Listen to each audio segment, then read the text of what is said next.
les pêcheurs, la pêche dans le département est menacée par l'action pétrolière. Pour manifester leur mécontentement, les professionnels ont organisé une manifestation face à la préfecture. Si bêta pas bon, nous pas que bon non plus. Donc nous allons jusqu'au bout nous dit, nous avons des familles qui nourrir, nous avons la population qui a manger. Nous avons venir péter dans nos zones, côté nous avons de l'eau pour nous, à dire nous normalement, de l'eau pour les pêcheurs. Comment c'est Orpaillera qui prend des décisions qui nous ne pas inviter nous dans sa décision, c'est pas possible. Déjà il y a nous qui seul. Déjà qu'il y en a nous, il était dit au départ que Tibet, il y en a nous. Je dis là, nous parler en rien fait encore. Et si on les fait une bête, après invitez nous pour nous baigner en vie. D'après les pêcheurs, suite à la recherche menée par Shell, la présence de la coupe à rouge aurait diminué ainsi que celle du croupia roche. D'autres espèces auraient autant été touchées. Les recherches menées par les entreprises pétrolières auraient aussi un grand impact sur les crevettes. La commission des mines se prononcera dans les prochains jours sur d'autres demandes de permis d'exploitation pétrolière sur les eaux du département. Une demande de permis d'exploration en mer a été demandée. Les premiers usagers de la mer, donc les pêcheurs, n'ont pas été consultés, n'ont pas été invités à cette réunion. Et au contraire, on consulte des empailleurs. C'est inconcevable.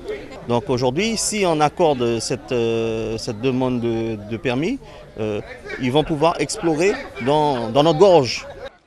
Il faudra peut-être choisir entre le pétrole et le poisson. Les résidents d'Attila Kabassou s'inquiètent. Après la catastrophe d'avril 2000, rappelez-vous, 300 000 m² de terre se sont détachés de la colline, causant la mort de 10 personnes. Aujourd'hui, d'autres risques apparaissent. Les résidents soucieux de la fragilisation du mont Kabassou et craignent de nouveaux effondrements de la colline suite à de nouveaux permis de construire accordés à flanc de la colline.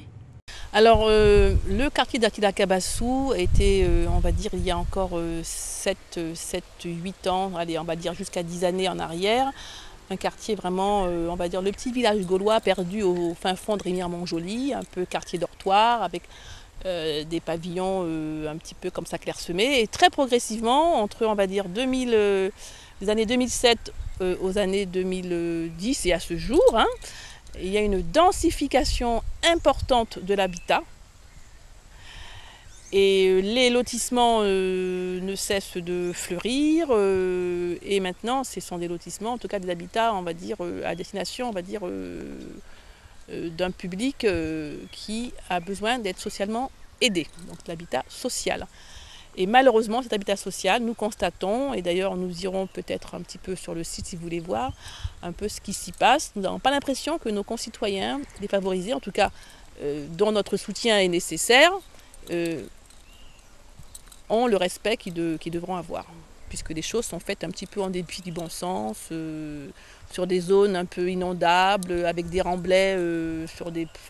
Je pense qu'il y a vraiment matière à réflexion et à permettre à nos élus, puisqu'on est en pleine période de campagne électorale, de vraiment faire leur travail, de suivre les chantiers pour lesquels quand même ils donnent des autorisations généreusement. Soit il faut développer l'habitat social sur Remire-Montjoly, soit il faut permettre aux gens de se loger sur la commune, pourquoi pas sur Attila Kabassou, mais pas n'importe comment. À la résidence Fleur de Cannes, les bâtiments flambant neufs présentent déjà des altérations. Selon l'association LARAC, les désirs de pallier à l'insuffisance de logements sociaux ne devraient pas prendre le pas sur la prévention des aléas naturels prédéterminés et sur la sécurité des citoyens et des riverains. Nous avons contacté la presse, mais également quelques élus, mais également des techniciens de l'environnement, des associations. Nous avons dû convoquer à peu près, inviter une vingtaine de personnes à cette conférence de presse pour sensibiliser, si tant est cela soit nécessaire, ou en tout cas resensibiliser sur l'historique du mont Kabassou, compte tenu au regard de nos observations au niveau de l'habitat qui se densifie et dans des zones limites de PPR, des difficultés au niveau de, on va dire, de détournement de cours d'eau, de remblais sur les prix. Notre mission étant de défendre les intérêts environnementaux donc, des administrés de cette zone de Remire-Montjoly, nous avons l'obligation, on va dire, nous avons vraiment le devoir de faire remonter les observations, les plaintes, les remarques des administrés de ce secteur. Donc nous le faisons et avec malheureusement très peu de retours. Attila Kabassou, de nouveau dans les lignes de mire. Il y a des détournements de cours d'eau. L'endroit connaît un développement exponentiel, tant le besoin d'habitat collectif est prégnant sur la commune de Remire-Montjoly. Afin que le triste événement de la montagne de Kabassou ne se répète pas, l'association résident d'Attila Kabassou, l'ARAC, a alerté dans un dossier tous les organismes concernés sur l'évolution et les modifications apportées à l'environnement. Mais il semblerait qu'en période de carnaval et qu'en vue des préparations des municipales, ce dossier n'attire pas les attentions. Hier soir, le collectif d'étudiants à l'intersyndicat organisait une assemblée générale. Un amphithéâtre à moitié rempli, très peu d'étudiants étaient présents.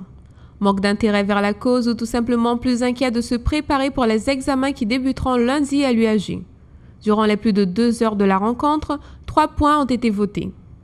Premièrement, la mise en place de 9 ateliers à partir du 30 janvier dans le but de préparer la future université. Dans un second temps, il était question de parler du désiré directoire. Une liste de noms a été élaborée. Parmi les noms, bien sûr, une forte présence des membres de l'intersyndicat. Dernièrement, mais peut-être le point le plus important, dans la semaine du 6 février, juste après les examens, une journée de mobilisation sera organisée. Mobilisation qui espère réunir aussi les étudiants. Au pôle de Guyane, le climat ne paraît pas si mauvais entre les étudiants. Malgré les dénonces de manque d'enseignants, la majorité se dit préparée pour les examens de la semaine prochaine. Je sens que ça ira pour moi lundi pour les examens. Des améliorations par rapport au bus, par rapport aux jeunes qui doivent manger entre midi et 2. Il y a des repas qui sont préparés. Soit on est prévenu par email ou par l'université même. On a encore un peu de retard dans le bâtiment de la vie universitaire. Certaines filières qui sont encore dans le continu qui vont encore avoir des cours après les examens. On a certains cours qui ont commencé assez tard. Ça a été réglé et maintenant les cours ont commencé et on a pu se préparer. On a même déjà fait des contrôles.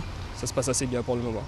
Mais c'est pas terminé et on espère que d'ici la fin complète du semestre, d'ici le début du deuxième semestre, tout sera rentré dans l'ordre. À l'Hexagone, le député Gabriel Serville interpelle la ministre Geneviève Fioraso sur le dossier de l'Université de la Guyane. De son côté, la ministre informe que le décret sera présenté aux différents acteurs à la fin du mois de janvier. Selon Geneviève Fioraso, le travail de l'administratrice provisoire est difficile et très utile. Il n'est pas question de retirer Anne Corval de ses fonctions. La ministre estime que le processus est bien engagé. L'administratrice provisoire ainsi que la ministre ne partagent donc pas l'inquiétude de l'intersyndicat. Et dans le cas d'une nouvelle grève, il est probable que peu d'étudiants soutiennent le mouvement. Personne ne vous croira. Nouvelle identité visuelle pour le comité tourisme guyanais. Des discours de présentation avant de dévoiler les 12 visuels représentant les 3 nouveaux thèmes, c'est décidé, il faut développer le tourisme en Guyane. C'est toute la communication visuelle en fait qui a été refaite et donc on découvre ce soir. Donc à chaque fois on découvre pour chaque facette de la Guyane une nouvelle image, un nouveau visuel et une nouvelle phrase d'accroche. Des visuels de nature effectivement qui sont un petit peu plus nombreux que ceux qui correspondent à la ville.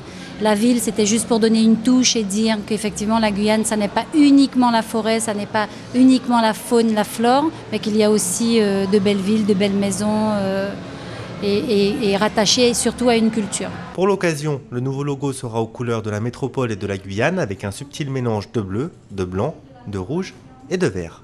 Je pense qu'il fallait un petit peu changer le tout de façon à donner un logo un petit peu moins institutionnel, quelque chose de plus coloré, quelque chose de plus Guyane, alors que l'ancien logo, il était un peu plus classique, il était très, très institutionnel. Aujourd'hui, on a opté pour quelque chose de plus moderne, que l'on va pouvoir décliner sur tous nos prospectus, sur notre site internet. Avec le logo, ce sont les nouveaux thèmes nature, science et culture qui viendront remplacer la phrase d'accroche. La Guyane, personne ne vous croira. Ça n'est pas qu'on laisse tomber, personne ne vous croira, c'est juste qu'une campagne d'image et les photos qui y sont attenantes ont une durée de vie. C'est-à-dire qu'aujourd'hui, nous n'avons plus le droit de refaire une campagne dans les métros, par exemple, comme ça a été fait en 2000, avec ces mêmes visuels, d'accord ? Ils avaient une durée de vie. Donc bien sûr, on peut rééditer nos petites affiches, mais nous ne pouvons plus les mettre en avant comme ça a été le cas pendant ces 10 dernières années. Donc ça n'est pas qu'on oublie Personne ne vous croira, mais Personne ne vous croira a été une étape pour la Guyane. Et aujourd'hui, on a envie de faire découvrir guyaneamazonie.fr, une Guyane tellement plus généreuse. Un nouveau logo plus moche, un slogan moins attractif et moins percutant. Si l'opinion de chacun est subjective, développer le tourisme en Guyane risque bien de nous changer le département. Certains disent déjà ne plus reconnaître leur Guyane. Soyez rassurés, ça ne fait que commencer. Après tout, le changement, c'est maintenant. Zodimo, zodki za błazą, błagi mun kabaj